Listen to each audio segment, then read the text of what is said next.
इंद्रानी, तुम मानो या ना मानो, लेकिन सही मायनों में हमारे पड़ोसी शाह परिवार की रचना ही हमारे अद्वैत के लिए बेस्ट है।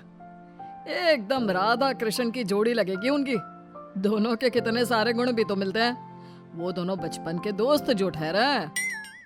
नहीं नहीं, मैं उस मनहूस परिवार की बेटी रचना से अपने बेटे का ब्याह नहीं रचाऊंगी।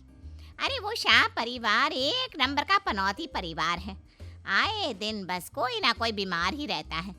कितने झगड़े, कितनी लड़ाइयाँ होती हैं उस परिवार में। नहीं नहीं, मैं तो अपने बेटे की शादी उसी लड़की से कराऊंगी जिसके गुण मेरे बेटे के 36 गुणों से मिलते हो। दोनों के 36 गुण मिलेंगे तो ही शादी होगी। यहाँ माँ, आप पिछले 3 महीनों से मेरे लिए 36 गुणों वाली लड़की ढूंढ रही हो, लेकिन अब तक आपको नहीं मिली। मैंने कहा ना आपको, ये सब अंधश्रद्धा वाली बातें हैं।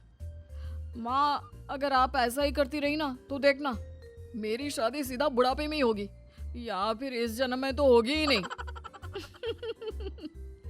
इंद्रानी अपने बेटे अद्वैत के लिए उसके 36 गुण से मेल खाने वाली 36 गुण वाली बहू ढूंढ रही होती है। और इसी सिलसिले में वो हर रोज पंडित जी को फोन कर करके खबर लेती रहती है। हेलो पंडित जी, आज तो कोई अच्छी सी खबर दीजिए। मैं कोई ऐसी लड़की ढूंढ रही हूँ जिसके 36 गुण मेरे बेटे के 36 गुणों से मिलते हो। हेलो जी, बोलिए। हेलो, मौन व्रत धारण कर लिया है क्या आपने? हेलो पंडित जी, चल बसे क्या? हाय हाय। अरे इंद्रानी, मैं हूँ तुम्हारा पति बलवंत। ये मूली की सब्जी ला रहा हूँ और साथ ही पापड़ भी।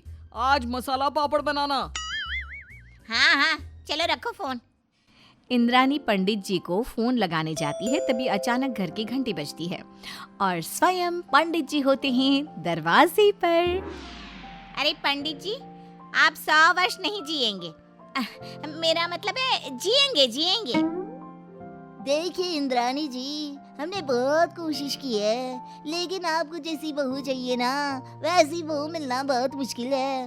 और ऐसे भी कुंडली मिलाप करते समय अगर दोनों वर वधू के 36 में से 18 गुण भी मेल खा ले तो भी रिश्ता जुड़ सकता है। शादी के बाद का जीवन सुखमय हो सकता है इंद्राणी जी।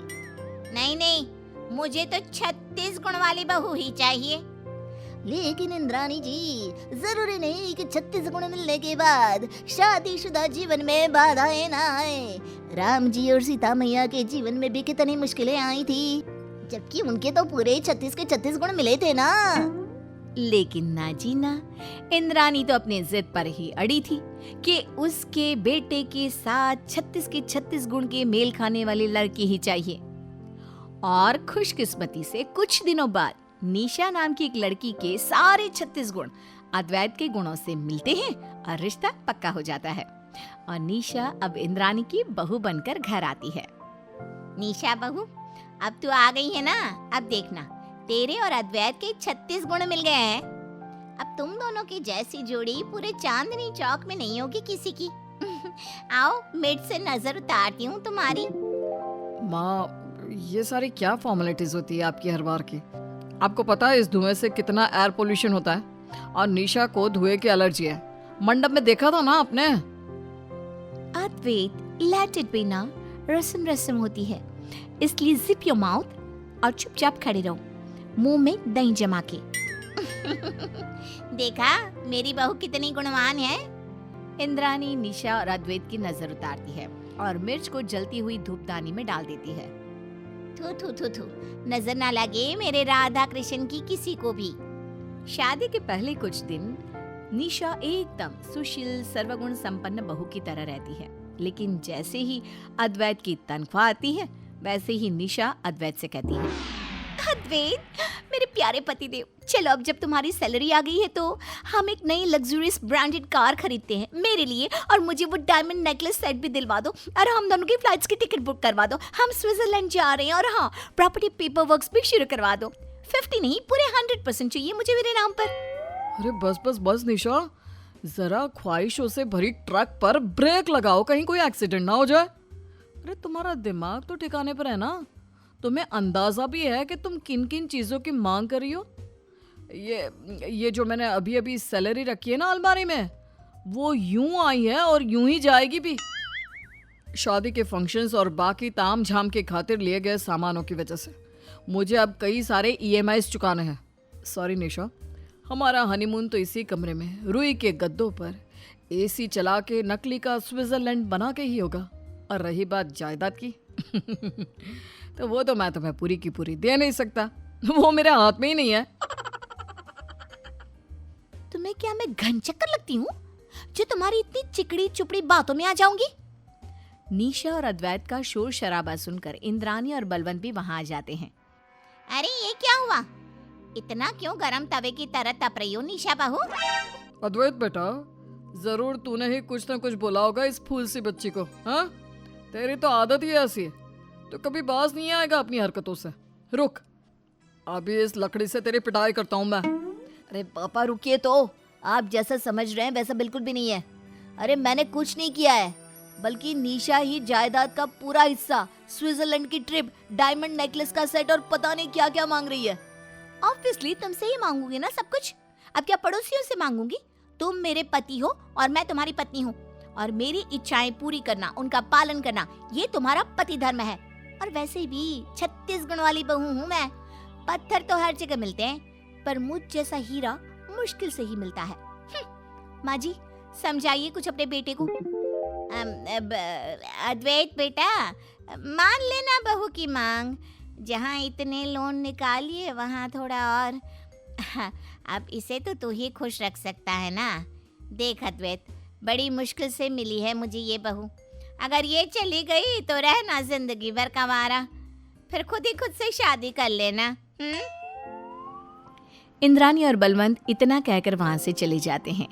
निशा की ख्वाहिशें पूरी करने के लिए अद्वैत बहुत कोशिश करता है, लेकिन वो पैसे इकट्ठा नहीं कर पाता। क्या? ऐसे कैसे नहीं ला पाए तुम पैसे? मेरी ही गलती थी जो मैंने तुमसे शादी करने के लिए हामी भरी।